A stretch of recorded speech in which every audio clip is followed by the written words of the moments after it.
Durante la mayor parte del siglo XX, el reclamo de los mexicanos por espacios de libertad no encontró eco en un Estado que rechazaba a la oposición.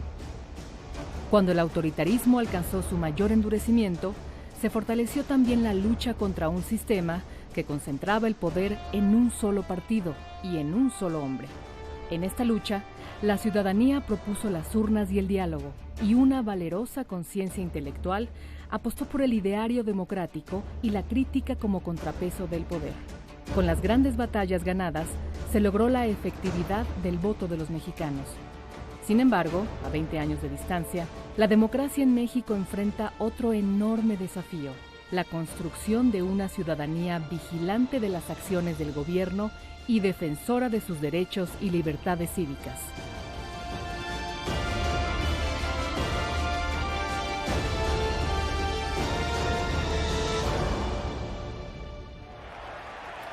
México llegaba a la década de los 60, gobernado por un sistema monolítico y excluyente que había reprimido con violencia a maestros y ferrocarrileros, que demandaban aumentos salariales e independencia sindical. En el México de aquellos años, un solo partido era dueño de la representación política: el Partido Revolucionario Institucional. El PRI gobernaba las 32 entidades del país. En la Cámara de Diputados, la oposición contaba solo con un puñado de representantes, mientras que en el Senado todos los miembros pertenecían al partido oficial. El sentir de la población era que no se podía respirar. No solamente los sectores de la población que habían sido ya directamente apaleados sentían esto, sino que en general toda la población sabía, por ejemplo, que las elecciones eran absolutamente inútiles. A pesar de las circunstancias, las fuerzas democráticas de oposición, como el Partido Acción Nacional, fundado en 1939, avanzaban lentamente en su lucha. Estos esfuerzos cristalizarían en 1967. Hermosillo se convirtió en la primera capital de un estado ganada por el Partido Acción Nacional con su candidato Jorge Valdés Muñoz. Apenas unos meses más tarde, su correligionario Víctor Manuel Correa Rachó obtuvo la presidencia municipal de Mérida. Pero gobernar desde la oposición no era sencillo. Vinieron las huelgas de autobuses y el embate de las mafias de taxistas y el despojo de la policía municipal por parte del gobierno del estado, en fin, todas las barbaridades, el corte de dinero, la supresión de la parte que le tocaba al municipio de los dineros públicos. Un año después, llegaría un momento crucial en la historia de México. El 22 de julio de 1968, un partido de fútbol americano entre estudiantes de una vocacional del Instituto Politécnico Nacional y alumnos de una preparatoria incorporada a la UNAM terminó en una batalla campal. La policía intervino con brutalidad. El rigor de la represión unió a los jóvenes. Aquel conflicto estudiantil que se había iniciado en la Plaza de la Ciudadela devino en un gran movimiento que rechazaba el autoritarismo y que demandaba mayores espacios de libertad. El presidente Gustavo Díaz Ordaz veía la intervención del comunismo internacional en la creciente ola de protestas multitudinarias que agitaban la Ciudad de México. No vacilaría para hacer respetar su autoridad. No quisiéramos vernos en el caso de tomar medidas que no deseamos, pero que tomaremos si es necesario. Lo que sea nuestro deber hacer, lo haremos. Hasta donde estemos obligados a llegar, llegaremos. El 2 de octubre de 1968, faltando pocos días para la inauguración de los Juegos Olímpicos que se llevarían a cabo en México, durante un mitin pacífico en la Plaza de Tlatelolco, se perpetró una masacre para acabar con las protestas estudiantiles. Ningún responsable fue castigado y se acusó a los propios estudiantes de haber instigado la matanza. 2 días después, en las páginas de Excelsior, dirigido por Julio Scherer García y que representaba uno de los pocos espacios de libertad en México, el intelectual liberal Daniel Cosío Villegas escribió: ¿Saldrá el país con bien de tan dura prueba?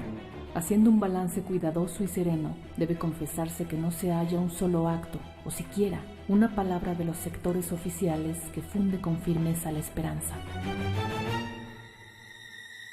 En señal de protesta por la masacre, también el 4 de octubre, el poeta Octavio Paz envió al gobierno su carta de renuncia como embajador de México en la India. El 30 de octubre de 1969, Octavio Paz pronunció un discurso en la Universidad de Texas. En su conferencia, a través de una crítica firme, Paz pidió al sistema político mexicano democratizarse. La ampliación de su discurso está contenida en el libro Postdata. Solo en una atmósfera realmente libre y abierta a la crítica podrían plantearse y discutirse los verdaderos problemas de México.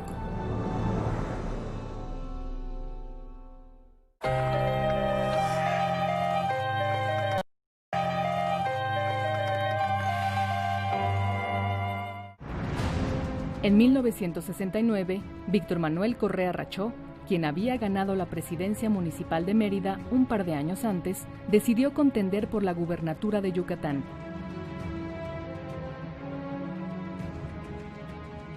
Realmente en esa campaña estatal fue brutal. Las agresiones fueron numerosísimas. Hubo panistas asesinados. Se apedreaba, se disparaba. Pero eso, en lugar de detener, que fue lo increíble de alguna manera que pasó en ese entonces, lejos de detener el ánimo de los yucatecos, al revés. Cada día eso los convencía más que tenían que cambiar a los causantes de eso, a los ejecutores, a los que estaban detrás de la agresión, a los que querían con el miedo mantenerse en el poder, en el control del Estado. Y entonces cada día fue más el número de gente que salió a respaldar la candidatura de mi padre. No obstante el gran apoyo popular, Correa Rachó fue derrotado por el candidato del PRI en unas elecciones ensombrecidas por el fraude y la represión. El ejército mexicano participó directamente en ese fraude electoral y hay muchísimas gráficas que así lo demuestran, encañonando con bayoneta calada al ciudadano para evitar que se entrometiera en tratar de evitar el robo de urnas y demás. Al año siguiente, Luis Echeverría llegó a la presidencia de la República, dispuesto a auspiciar una apertura democrática para calmar a la juventud inconforme del 68. El gobierno recurrió al empleo burocrático, amnistías y reformas electorales con las que bajó la edad requerida para ser electo diputado y senador. El licenciado Echeverría pensó que estaban pidiendo trabajo y invitó a muchos jóvenes a trabajar en el régimen, en el mandato que él tuvo, pero no, los jóvenes no estaban pidiendo eso. Aquellos jóvenes no le reclamaban empleo a la gestión echeverrista, sino libertad. Sin embargo, sus demandas fueron aplastadas de nueva cuenta. El 10 de junio de 1971, el gobierno reprimió violentamente una marcha estudiantil convocada por los líderes del 68. Nunca se supo cuántas personas murieron en aquel Jueves de Corpus. 2 meses más tarde, durante el homenaje luctuoso al rector de la Universidad Nacional, Javier Barros Sierra, Enrique Krause, testigo de los hechos, pronunció un discurso en el que denunciaba frente a funcionarios echeverristas los crímenes cometidos contra aquellos jóvenes. Cada día aprendemos a olvidar menos y alguna vez nos sacudiremos definitivamente la costumbre de olvidar. Entonces recordaremos, no con la memoria, sino con la carne, que en nuestra plazoleta de la estación también hubo una matanza. Entonces cobrarán sentido las derrotas, los fracasos y los olvidos impuestos a punta de silencios. El descontento social crecía y algunos optaron por la oposición violenta. Las guerrillas urbana y rural, que eran una expresión de ese descontento, robaban bancos, secuestraban y asesinaban a políticos y empresarios. El gobierno respondió emprendiendo una guerra sucia contra los disidentes para exterminarlos a toda costa. A pesar de la cerrazón del régimen, en los años 70, los mexicanos encontraron resquicios en el sistema para proteger los derechos de las mujeres y formar organizaciones defensoras de los derechos humanos. Muchas personas cuya vocación era una vocación religiosa decidieron no incorporarse a las organizaciones religiosas y formaron organizaciones de derechos humanos. Entonces yo veo en México la década de los 70 como una década que representa un inicio de organizaciones civiles. Al tiempo que se abrían espacios para las organizaciones civiles, el periodista Julio Scherer invitó a Octavio Paz para que creara una revista literaria en el diario Excelsior. Así nació Plural. Pensaba que para afincar la futura democracia multipartidista mexicana era fundamental, ante todo, abrir las compuertas de la libertad de expresión, tener libertad de crítica, tener debate público, y por eso fundó la revista Plural. Sin embargo, las lecturas divergentes no fueron toleradas. En junio de 1976, el gobierno desplazó a Julio Scherer como director de Excelsior. El golpe a Excelsior propició la aparición de 3 medios vitales en la construcción de un país más plural: la revista Proceso, el periódico 1+1 y Vuelta, de Octavio Paz, cuyo primer número apareció en diciembre de 1976. Entonces, desde ese momento, Vuelta se propone luchar contra esos, digamos, abusos del poder y en favor de que se haga una reforma democrática en el país. El Partido Acción Nacional sufrió también las intromisiones del gobierno de Luis Echeverría. La intervención, semejante a la que orquestó en Excelsior, logró dividir a los panistas de cara a la convención en la que elegirían a su candidato presidencial para las elecciones de 1976. Entonces, vaya, es más que probable que hubiera un miedo, ¿no?, de parte del régimen a que surgiera de esa convención un candidato que ya contaba con un respaldo no exclusivamente del partido. Ya había grupos empresariales, digamos, tratando de influir, tratando de incidir, tratando de participar en la vida pública a través del partido. La confrontación impidió que el partido postulara a un candidato a la contienda por la presidencia de la República. Para los comicios presidenciales de 1976, el Partido Comunista Mexicano presentó a Valentín Campa como su candidato, pero al carecer de registro el partido, sus votos no fueron contabilizados. El abanderado del PRI, José López Portillo, candidato único, obtuvo entonces el 100% de los votos válidos. La presión social que generó esta situación, en que se hizo evidente que la democracia en México era solo una farsa, se traduciría en una reforma política, mientras que el autoritarismo presidencial arrojaría al país a una de las crisis económicas más severas en su historia contemporánea.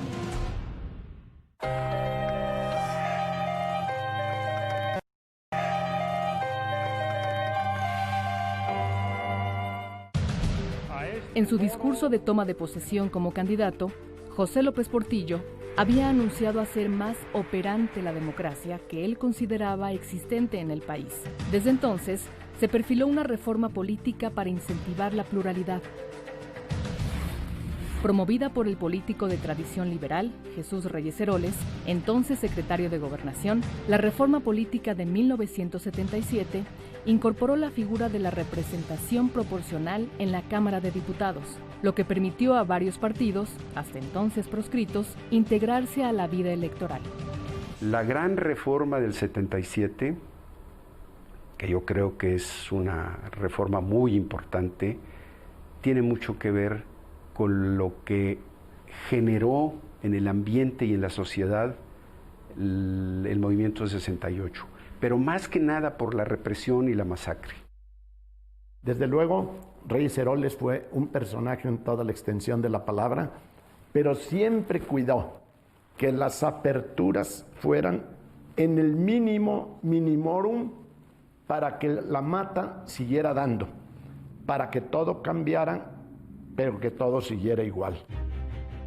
La reforma de 1977 tuvo como referente el modelo de restauración de la democracia en España tras la muerte del dictador Francisco Franco en 1975. Como en España, la reforma fue complementada con una ley de amnistía ofrecida a los disidentes políticos que habían optado por la lucha armada para derrocar al régimen. No es casual que las dos amnistías se den en momentos muy cercanos y con características en algún sentido muy similares.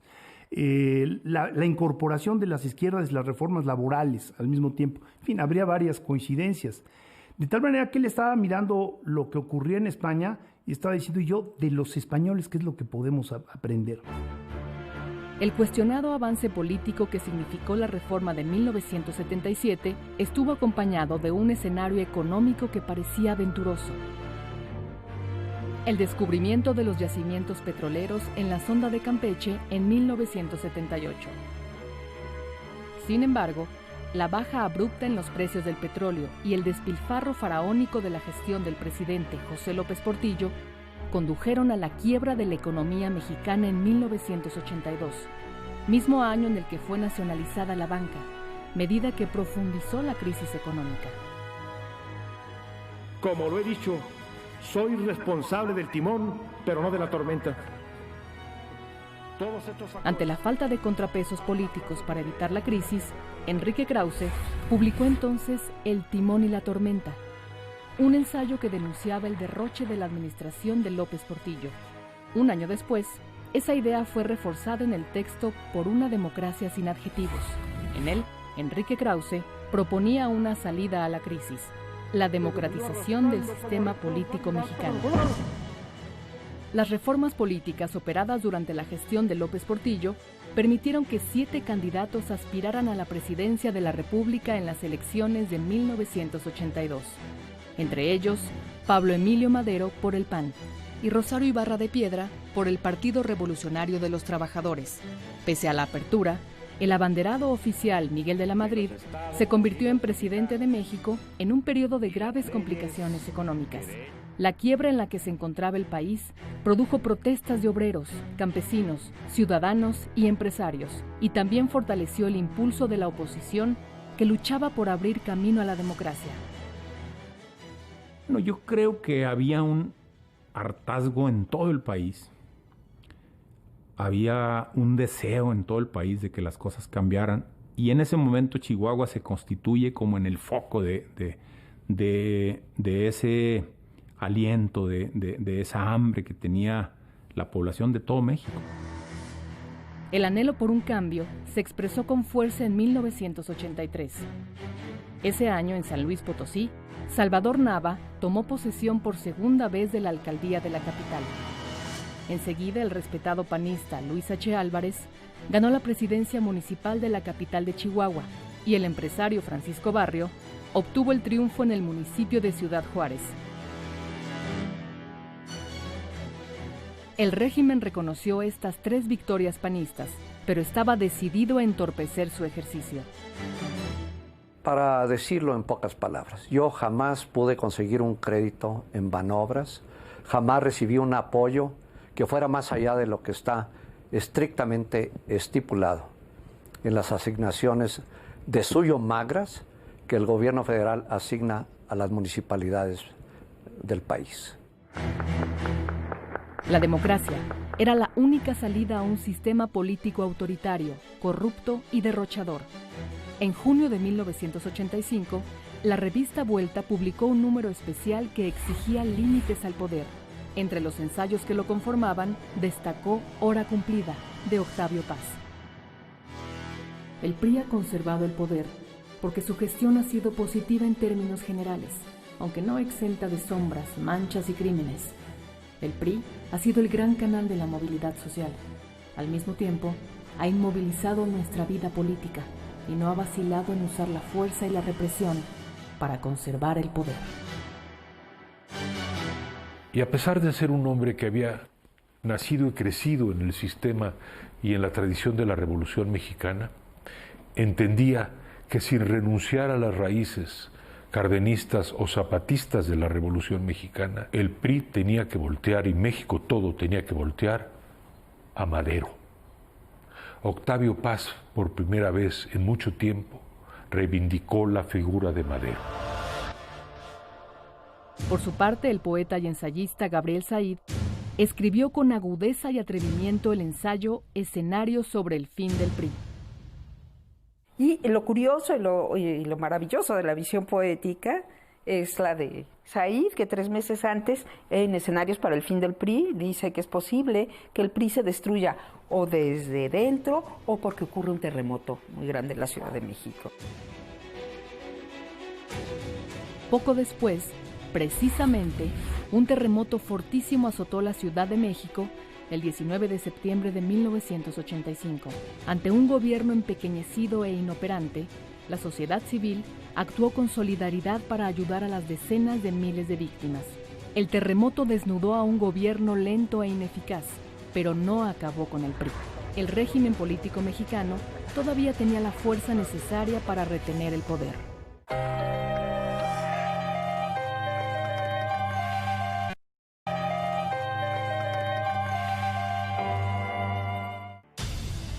En 1986, las elecciones para gobernador en Chihuahua se vieron violentadas por el partido oficial, que echó mano de distintas prácticas fraudulentas para cerrar espacios a la oposición, encabezada entonces por el candidato del PAN, Francisco Barrio. Desde la compra de votos hasta el relleno de urnas, tuvimos muchísimas pruebas, muchísimas evidencias del relleno de ánforas. El PRI conservó el poder en Chihuahua, bajo el argumento de que la soberanía nacional estaría comprometida si un partido de oposición gobernaba un estado fronterizo. ¿Y sabes por qué? Porque los opositores, por definición, éramos traidores y habríamos de entregar esos estados fronterizos para que formaran parte de la Unión Americana. Ese era el argumento. El fraude inspiró un valeroso movimiento de resistencia civil en la entidad, al que se sumó el alcalde con licencia de Chihuahua, Luis H. Álvarez, quien se sometió a una huelga de hambre que duró 40 días. Yo creo que Chihuahua nos revela que existen métodos pacíficos para enfrentar a una tiranía, a un régimen autoritario, sin más armas que la vida misma. Un importante grupo de intelectuales pidió en un desplegado que se publicó en distintos diarios la anulación de los comicios en Chihuahua. Días más tarde, Manuel Bartlett, secretario de Gobernación, nos citó a algunos de los firmantes en un restaurante, La Calesa de Londres, me acuerdo, y nos dijo: fue un fraude patriótico, no le vamos a entregar el poder a la Iglesia de Estados Unidos y a los empresarios. El presidente Miguel de la Madrid ignoró los reclamos y le dio la espalda al cambio democrático, pero las exigencias para abrir el sistema a la democracia se expresaban tanto fuera del PRI como en su interior. Decidimos invitar a un grupo de amigos que nos reunimos unos días después. De ahí empezamos a discutir qué es lo que habría que hacer para tratar justamente de democratizar la vida interna del PRI. La corriente democrática liderada por Cuauhtémoc Cárdenas fue recibida con desdén por los miembros del partido oficial.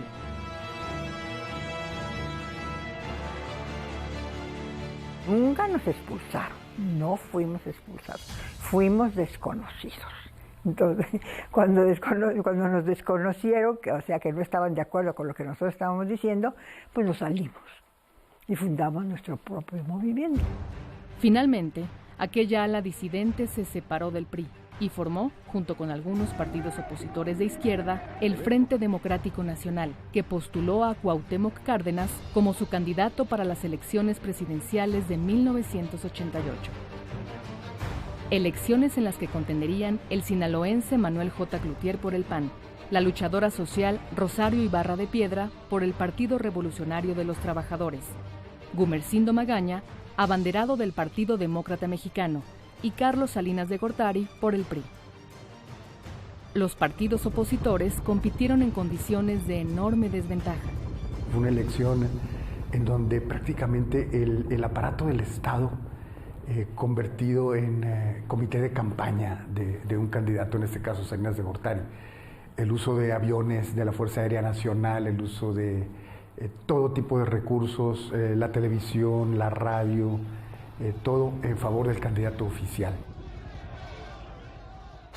Tras una campaña electoral intensa, una polémica falla técnica enrareció la jornada electoral del 6 de julio de 1988. Los resultados se informaban vía telefónica a la Comisión Federal Electoral.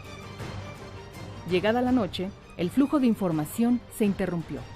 Durante aquella pausa, las tendencias que favorecían al candidato Cuauhtémoc Cárdenas se revirtieron y la autoridad electoral, presidida por el secretario de Gobernación, Manuel Bartlett, dio la victoria al candidato del PRI al final de la jornada. Es lo que dijo el presidente de la Madrid en un libro autobiográfico del 2004, que él es quien había ordenado que se suspendiera la información electoral. La sospecha de fraude provocó movilizaciones y protestas. El 15 de diciembre de 1988, al pie de la columna del Ángel de la Independencia, el excandidato Manuel Cloutier inició una huelga de hambre de 7 días para exigir al gobierno una profunda reforma política. Cloutier en ese momento delinea lo que van a ser los principales puntos, ¿no?, de la futura reforma electoral, ¿no?, que iba a modificar la ley electoral con la que se participaba, ¿no? Entre esos puntos, los principales que él señala y denuncia es el tener un tribunal electoral, ¿no?, específicamente dedicado a calificar las elecciones, ¿no?, el tener padrón limpio y confiable, ¿no?, el prohibir la afiliación corporativa a los partidos y el que la ciudadanía fuera la encargada de organizar las elecciones. Eso era un parteaguas en ese momento. A la falla técnica en el conteo de los votos se le conoció como la caída del sistema. Era una premonición. El sistema autoritario de partido hegemónico en México estaba por caer, como ocurriría en los años inmediatos con el muro de Berlín y la disolución de la Unión Soviética.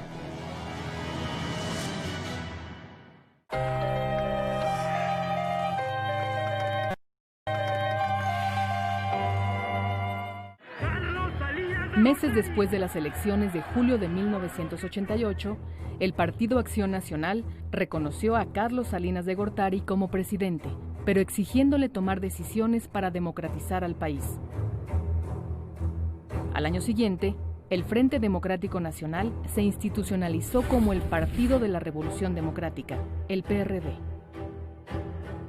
Fue justamente un proceso de confluencias, de coincidencias, donde pudo haber un acuerdo en torno a un programa común. Este es un programa común que, pues en mucho fue el programa que presentó electoralmente la corriente democrática, que con algunos cambios, con algunas modificaciones, se adoptó por las distintas organizaciones que participaron, es decir, en la formación del PRD. El PRD tuvo desde su fundación una relación conflictiva con el gobierno federal. Durante el sexenio del presidente Salinas de Gortari, murieron una gran cantidad de perredistas. El PRD se va a crear con una buena cantidad de muertos, no tanto en la Ciudad de México, pero sí en otras zonas más alejadas del foco de atención. Va a costar muertos. Lo quieren acabar exactamente igual que en los otros. En aquel contexto de hostigamiento político, el Partido Revolucionario Institucional, a través de su presidente Luis Donaldo Colosio, reconoció el triunfo del candidato panista Ernesto Rufo Appel al gobierno de Baja California. Mientras en México se reconocía el primer triunfo de una gubernatura a la oposición, el mundo entero se convulsionaba con la caída del muro de Berlín. Ambos sucesos formaban parte de una inmensa ola democrática mundial. Por ello, al año siguiente, se celebró un evento intelectual insólito en el país. La revista Vuelta organizó el encuentro La Experiencia de la Libertad. Convocados por Octavio Paz, diversos protagonistas de las transiciones democráticas en el mundo acudieron a una cita histórica por la libertad. Yo recuerdo haber pensado muchas veces sobre el caso mexicano con esta fórmula. México es la dictadura perfecta. La dictadura perfecta no es el comunismo, no es la Unión Soviética, no es Fidel Castro, es México. Porque es la dictadura camuflada de tal modo que puede parecer no ser una dictadura, pero tiene, de hecho, si uno escarba, todas las características de la dictadura, la permanencia, no de un hombre, pero sí de un partido. Mario Vargas Llosa habló de dictaduras militares, así comenzó su intervención. En México, es un hecho, no ha habido dictaduras militares, y agregué, pero sí hemos padecido la dominación hegemónica de un partido. Esto es una distinción fundamental y esencial. Todo lo demás que ha dicho Mario Vargas Llosa es motivo de discusión, pero sí hay que poner muy en claro que en México hemos tenido un sistema de dominación hegemónica de un partido. Las transformaciones democráticas mundiales y la crisis política interior precipitaron en México una serie de pláticas entre el secretario de Gobernación, Fernando Gutiérrez Barrios, y los representantes de los partidos políticos para reformar el sistema electoral. Bueno, el Instituto Federal Electoral, en efecto, nace en 1990 como una clara respuesta a la crisis de 1988. Todos nos dimos cuenta que ni las normas, ni las instituciones, ni los operadores estaban capacitados para procesar de manera limpia los resultados electorales. En 1991, Salvador Nava libró una batalla más por la democracia cuando se postuló por segunda ocasión como candidato para gobernador de San Luis Potosí. En un proceso plagado de irregularidades, el líder social perdió las elecciones frente al candidato oficial Fausto Zapata. Salvador Nava convocó entonces a una serie de movilizaciones que tuvieron una enorme repercusión nacional e internacional. Y ese movimiento ciudadano por la democracia es como un punto de arranque de una red de organizaciones en todo el país que empezaron a hacer tareas de observación electoral. Con la Marcha por la Dignidad hacia la Ciudad de México, Salvador Nava consiguió la renuncia de Fausto Zapata. Aquella fue su última batalla por la democracia. El doctor Nava, enfermo de cáncer, moriría poco después, el 18 de mayo de 1992. Bueno, es difícil que hoy, en esta época en que vivimos, que haya personas que crean en otras, porque se ha perdido la confianza, se ha perdido la fe, y él nunca la perdió.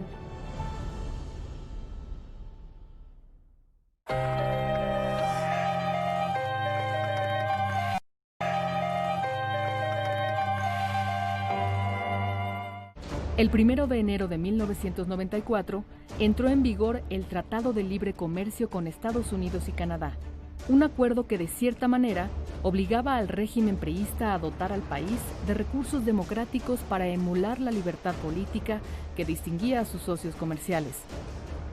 Ese mismo día estalló en Chiapas la rebelión indígena del Ejército Zapatista de Liberación Nacional que puso en jaque al país.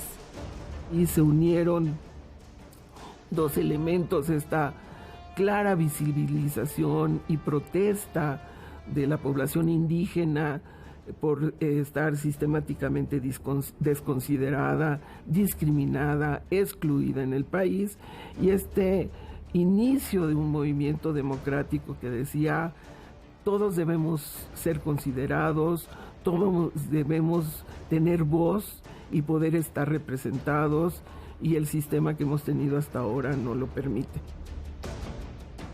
A esta irrupción se sumaría una tragedia: el asesinato del candidato priista a la presidencia de México, Luis Donaldo Colosio, el 23 de marzo de 1994, en Tijuana, Baja California.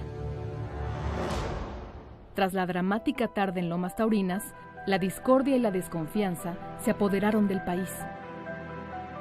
Para evitar que el sistema político mexicano se debilitara, el gobierno y diversos actores políticos realizaron reformas para ciudadanizar el sistema electoral, reforzar la autonomía del IFE e integrar la figura de observadores electorales.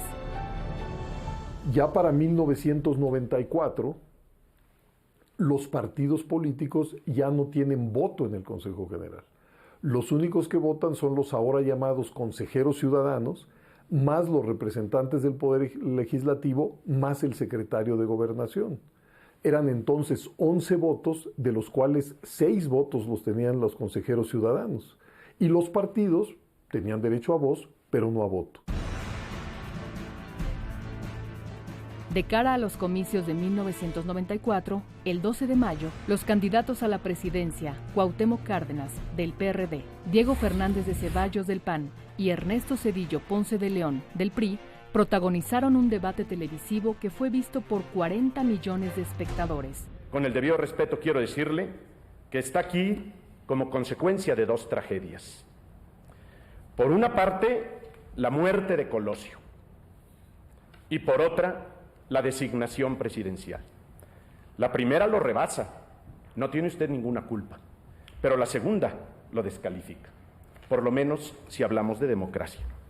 Ahora bien, para la opinión pública, el candidato del PAN había ganado el debate. Su fuerte es la economía. Efectivamente, el resultado del debate pues me fue favorable por las circunstancias que hayan sido. Pero a partir de ese momento, el gobierno de Carlos Salinas tomó una decisión. A como diera lugar, levantar a Zedillo y el propio gobierno, el propio sistema, aplastar al candidato opositor. Por eso yo siempre he sostenido, a mí el señor Zedillo no me ganó esa competencia. A mí me la ganaron Salinas, Pronasol y Televisa. Ernesto Zedillo ganó la presidencia con el 49% de los votos. Ya como mandatario, reconocería que las elecciones habían sido legales, pero no justas ni equitativas. Y Zedillo dijo, esto se acabó. Vamos a plantear una reforma que permita que las elecciones sean confiables. Ya como presidente Ernesto Zedillo, él llama a los partidos políticos a hacer una reforma de fondo.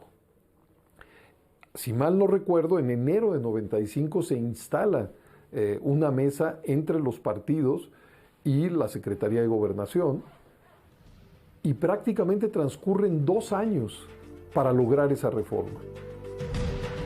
La reforma de 1996 introdujo por primera vez reglas sobre la fiscalización y financiamiento de los partidos políticos. Como consecuencia, en las elecciones intermedias de 1997, en las que la conducción electoral estuvo ya en manos de los ciudadanos, el rostro de la representación política cambió drásticamente. ¿Y qué descubrimos en 1997? Bueno, que México era un mosaico diverso, donde coexisten diferentes sensibilidades, puntos de vista, ideologías, programas, y que en esa elección, en 1997, por primera vez en la Cámara de Diputados, ningún partido político logra la mayoría absoluta de los diputados. Estos cambios prepararían finalmente el terreno para el momento más relevante y anhelado en la historia contemporánea de México: la alternancia presidencial. Con su voto el 2 de julio del año 2000, millones de mexicanos le dieron el triunfo al candidato de la Alianza por México, Vicente Fox Quesada, y el presidente Zedillo reconoció su victoria, un hecho sin precedentes en la historia de México. Justo ahora, el propio IFE nos ha comunicado a todos los mexicanos que cuenta ya con información ciertamente preliminar, pero suficiente y confiable para saber que el próximo presidente de la República será el licenciado Vicente Fox Quesada. Entonces, pues siento mucho orgullo de lo que hicimos. Como priista, perdí 2 veces. Perdí porque soy priista y perdí porque ni las manitas metí. 7 décadas de monopolio priista en la presidencia terminaron aquella tarde del 2 de julio del año 2000. Con los años, sin embargo, los mexicanos deberían retomar el ímpetu democrático a partir de las grandes expectativas que la alternancia no pudo cumplir.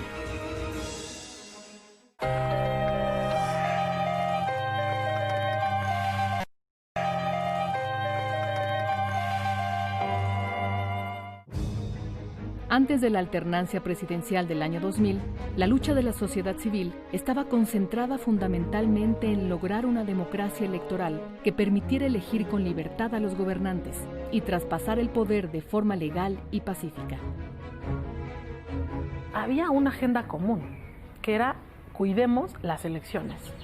Logremos tener elecciones libres, elecciones competidas, elecciones que realmente nos garanticen que quien presida, quien sea el presidente, la presidenta, sea quien los ciudadanos hayan decidido. Con la transición presidencial, se demostró que el voto de los mexicanos era efectivo. El ambiente democrático propiciado por la alternancia fortaleció a una ciudadanía decidida a participar en los asuntos públicos del país. Una de las grandes fortalezas que podríamos apuntar en nuestra incipiente democracia es que cada vez más existen organizaciones especializadas de la sociedad civil que están cumpliendo con una tarea fundamental para no solamente generar información y posicionamiento, sino para incidir de manera determinante en la agenda pública del país. Con su participación activa, organizaciones civiles y el sector empresarial han influido decididamente desde el año 2000 para que se coloquen en el centro del interés nacional temas de vital importancia. Por ejemplo, la transparencia y el acceso a la información, fundamentales en el desarrollo de una vida democrática. Hace 20 años no teníamos garantizado el acceso a la información. O sea, si uno quería saber información acerca de qué estaba haciendo su gobierno, cuánto se estaba gastando, por qué resultados tenía, etcétera, no había manera de conseguirla, más que a partir de trascendidos, filtraciones, en fin, ¿no? Este tipo de relaciones también que no son muy virtuosas. Ahora se conoce poco, desafortunadamente, pero existen leyes que norman esas obligaciones de los gobiernos. Y entonces ahora, hoy día uno le puede preguntar a los gobiernos, todos, federal, locales, etcétera, y tienen la obligación de responderte. El combate a la corrupción ha unido también a la sociedad civil. Impulsada por el Instituto Mexicano para la Competitividad y Transparencia Mexicana, la iniciativa ciudadana, la Ley 3 de 3, contempla que los funcionarios públicos presenten sus declaraciones patrimoniales, fiscales y de intereses. En un hecho histórico, más de 600,000 mexicanos promovieron esta iniciativa, que luego de ser dictaminada y votada en el Congreso, fue promulgada en 2016. Creo que lo que caracterizó en parte al movimiento anticorrupción es que en lugar de ir al Zócalo, fuimos al Congreso. Es más difícil, ¿eh? Las reglas del Congreso son duras, políticamente te tratan como igual y no tuvieron ninguna consideración con el hecho de que fuéramos ciudadanos inexpertos en la vida parlamentaria. El diálogo, la generación de propuestas y la actitud vigilante han convertido a la sociedad civil en un contrapeso activo con respecto al poder público. El reconocimiento y respeto a los derechos humanos han sido también su bandera. No obstante, su defensa ha significado grandes riesgos. Intervenir sus teléfonos, intervenir sus dispositivos electrónicos y móviles para, con gente que está llevando, por ejemplo, el caso de Ayotzinapa o el caso del tema del etiquetado en los productos chatarra o que llevan agendas anticorrupción, eso nos debería de preocupar enormemente. Parte crucial de la agenda en materia de derechos humanos en México consiste en atender el grave contexto de violencia e impunidad a través de una fiscalía autónoma que responda a la demanda de justicia de los mexicanos y no a los intereses del poder.